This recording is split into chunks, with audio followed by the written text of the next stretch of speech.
जरिए से देखते हैं आप इसको, अमलेंदु उपाध्याय जी? राजीव जी निश्चित तौर पे जनता से जुड़ रहे हैं और मीडिया से भी जुड़ते रहे हैं राहुल गांधी, हालांकि पहले भी ऐसा नहीं है कि पहले नहीं जुड़ते रहे, लगातार जुड़ते रहे हैं और एक्सटम्पोर जिसे कहते हैं वो बोलते रहे हैं मीडिया के सामने भी।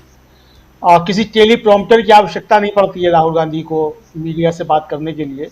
और मीडिया और टेलीप्रॉम्प्टर अगर खराब हो जाए तो ओ माई गॉड और मेरी आवाज़ आ रही है ये कहने की आवश्यकता नहीं पड़ती है। तो ये तो एक खैर एक अंतर है ज़मीन आसमान का जिसको आप कह सकते हैं। बात वही है कि जो जनता के बीच जाकर के नेता बनेगा और जनता के बीच का नेता होगा तो उसे किसी टेलीप्रॉम्प्टर की आवश्यकता नहीं होगी। लेकिन जो मीडिया के द्वारा बनाया हुआ, सोशल मीडिया के द्वारा बनाया हुआ, टेक्नोलॉजी के द्वारा बनाया हुआ, पूंजीपतियों के द्वारा बनाया हुआ होगा तो उसको फिर टेलीप्रॉम्प्टर भी चाहिए होगा और फिर तमाम तरह की चीज़ें भी चाहिए होंगी, तभी जाकर के वो बोल सकता है कुल मिलाकर के। और टेलीप्रॉम्प्टर खराब हो जाए तो फिर अटक भी जाता है, तो ये सब चीज़ें होती हैं। लेकिन आज राहुल गांधी की जो प्रेस कॉन्फ्रेंस हुई है राजीव जी, उन्होंने कई मुद्दों पर बड़े खुल करके बातचीत की है, जैसे जिस तरीके से उन्होंने सावरकर के मुद्दे पर बातचीत की।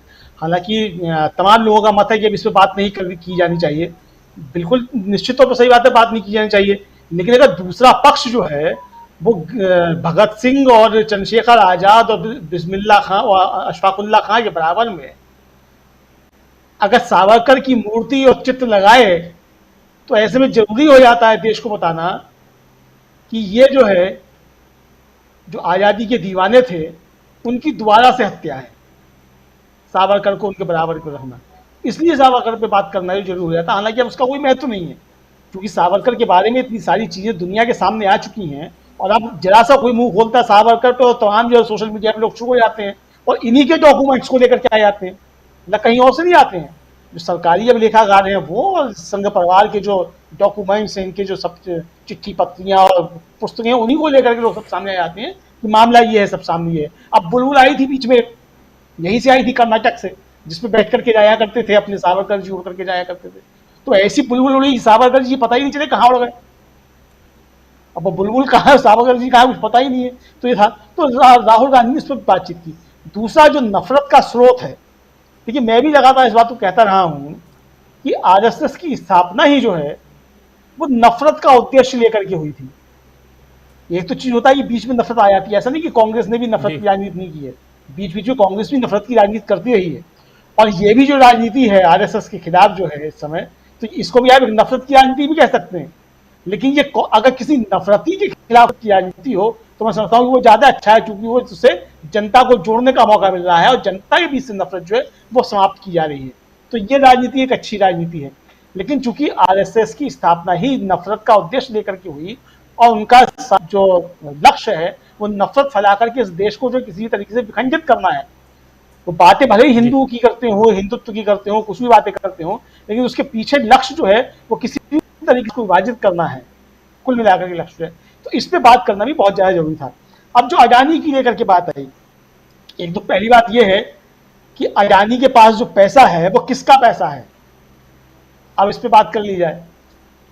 दुनिया के होंगे तीसरे सबसे बड़े पूंजीपति अडानी जी, लेकिन भारत के सबसे बड़े कर्जदार भी अडानी जी हैं। हमारे राष्ट्रीय बैंकों का सबसे ज्यादा कर्जा अडानी जी के ऊपर है।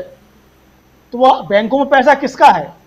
पूरे जनधन खाते खुलवाए गए पैसा और तमाम लोगों का, हमारा आप जो छोटी छोटी पूंजी उठा करके बैंकों में जमा करते हैं और हमारी पूंजी पे ब्याज खत्म होता जा रहा है और अडानी जी को लोन पे लोन मिलते चले जा रहे हैं और माफ भी होते चले जा रहे हैं।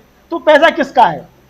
तो अगर जो है अडानी जी का पैसा लगवाया जा रहा है राजस्थान में या छत्तीसगढ़ में कहीं भी लगवाया जा रहा है तो अडानी जी का पैसा नहीं है, वो हम लोगों का ही पैसा है जो अडानी जी के जिम्मे कर दिया गया है। अगर ये पैसा अडानी जी के पास था तो सार्वजनिक क्षेत्र की संपत्तियां तैयार होती, नए उद्योग लगते सार्वजनिक क्षेत्र के। जी, छत्तीसगढ़ और राजस्थान की सरकार को भी तो सोचना चाहिए। जो बात आप रख रहे हैं, तो ये राजस्थान और छत्तीसगढ़ में तो कांग्रेस की सरकार है, उन्हें भी तो सोचना चाहिए कि आखिर मैं उसी पे आ रहा हूं, किसकी एंट्री दे रहे हैं। और अगर एंट्री दे रहे हैं और जैसा राहुल गांधी कह रहे हैं कि कॉरपोरेट से हमें कोई नफरत नहीं है, बल्कि इसके मोनोपोली से नफरत है कि इसमें एकाधिकार नहीं होना चाहिए। और अगर एकाधिकार की बात कर रहे हैं तो क्या अडानी की एंट्री राजस्थान में होने से अडानी अब सुरक्षित रहेंगे? क्या कल को कांग्रेस की सरकार आ गई तो अदानी को भागने की, देश छोड़ने की जरूरत नहीं पड़ेगी, इसकी गारंटी दी जा रही है? कई सारे सवाल भी तो खड़े हो रहे हैं।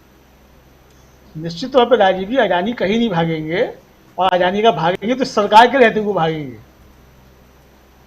मतलब दूसरी जी सरकार आ जाएगी तो भागने की आवश्यकता नहीं पड़ेगी। अगर अगर भागेंगे तो इस सरकार के रहते हुए भागेंगे, जैसे और लोग भागे हैं। दूसरे लोग भी जी जो है दूसरी सरकारों को रहते हुए नहीं भागे। तो जो भी लोग भागे वो इस सरकार के रहते हुए भागे, वो कान में बता करके भागे हैं। अरुण जेटली जी के कान में बता के विजय माल्या भागे हूँ, बाकायदा उन्होंने ऐलान किया कि मैं तो बता करके आया हूँ अरुण जी को। और एक साहब जो थे वो दावोस में, उनकी तो फोटो आ रहे हैं बाकायदा हमारे महामानव के साथ में, और उसके बाद मालूम पड़ रहा है कि वो चले गए हैं देश छोड़ करके। तो इसलिए जो बिल्कुल। भी भागेंगे वो इसी सरकार में भागेंगे। तो लेकिन जहां तक अडानी का सवाल है, तो देखिए, एक तो राहुल गांधी कुछ भी कह रहे हो, अशोक गहलोत अडानी के मामले में पाक साफ नहीं है, इसको भी समझना चाहिए। या तो ये राहुल गांधी की कमजोरी है, राहुल गांधी दबे हुए हैं अशोक गहलोत से, जो भी आप समझिए। क्योंकि अशोक गहलोत इससे पहले बाकायदा खुलेआम चिट्ठी जो सोनिया गांधी को लिख चुके हैं कि कोयला रिलीज करवाया है छत्तीसगढ़ से, और वो जी किसका कोयला आना है छत्तीसगढ़ से।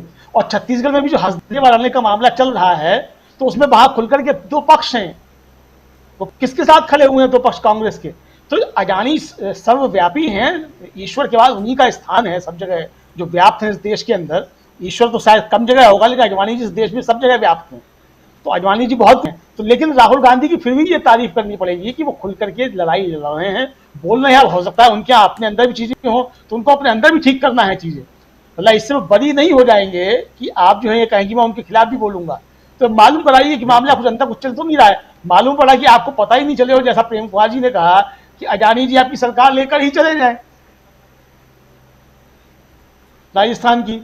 तो ये भी हो सकता है, तो पहले देख रही है, तो बाद में आप बोले जब वो सरकार लेके चले आए, तो उससे पहले बोलना शुरू कर दीजिए, तो मालूम कराएं आपके अंदर भी चीजें। जी राजीव जी।